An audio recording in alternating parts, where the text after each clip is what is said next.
کہا گیا ہے کہ قبر میں ہماری تختیاں بند کر کے جب لوگ چلے جاتے ہیں قبر کی مٹی میں،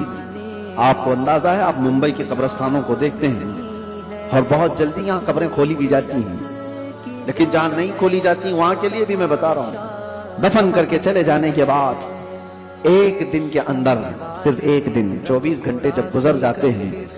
تو پیٹ میں کا اور دماغ میں کا پورا پانی پیٹ کے ذریعے سے یا کسی طرح سے اس کے ناک اور منہ سے باہر نکل جاتا ہے، اس کے کانوں سے سب نکل جاتا ہے، اور اس کے بعد دن جیسے جیسے گزرتے جاتے ہیں اگر قبر کے حشرات یعنی کیڑے مکوڑے اس کے جسم کو کھانے لگ گئے تو بہت جلدی وہ گلنا شروع کر دیتا ہے۔ 3 دن کے اندر پیٹ پھٹ جاتا ہے، اور پیٹ کے پھٹ جانے کے بعد جو تعفن نکلتا ہے اس کی چیزیں سب اس کی باہر ہو جاتی ہیں، اور اس کے بعد 9 دن گزر جاتے ہیں یا 10 دن گزر جاتے ہیں تو جسم کی ساری چمڑی پک جاتی ہے، پوری چمڑی، چاہے اس کو جتنی بھی حفاظت سے رکھا جائے،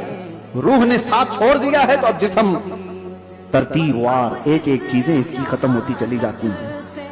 اس کے ناک سے، اس کے کان سے، اس کے منہ سے گودا باہر نکل آیا، پیٹ پھٹ گیا، اب چمڑی گلنے لگ گئی، پھر اس کے 40 دن گزرنے والے ہوتے ہیں کہ ہڈیاں سب باہر نکلنے لگ جاتی ہیں، دکھتی ہیں، ہڈیوں کا اظہار ہو جاتا ہے، چہرہ کسی حد تک رکھا جاتا ہے، کہا گیا کہ مہینہ گزر جاتا ہے تو کہ اس کی آنکھوں کی پتلیاں بھی باہر نکل جاتی ہیں، مہینہ 2 مہینہ گزرتا ہے کہ اس کے بعد پھر جسم کے اندر جتنی نرم چیزیں تھی سب نکل جاتی ہیں، پھر ڈھانچہ باقی رہ جاتا ہے، اور ڈھانچہ ہڈیاں بھی اپنے آپ میں ٹوٹنے لگ جاتی ہیں،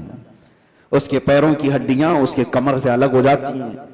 اس کے گھٹنے سے اس کے ران کی ہڈیاں الگ، اس کے بازوؤں کی ہڈیاں الگ۔ اسی لیے 6 مہینے سال بھر کے بعد جب آپ قبر کو دوبارہ کھود رہے ہوتے ہیں تو پورا ڈھانچہ کسی کو نہیں ملتا،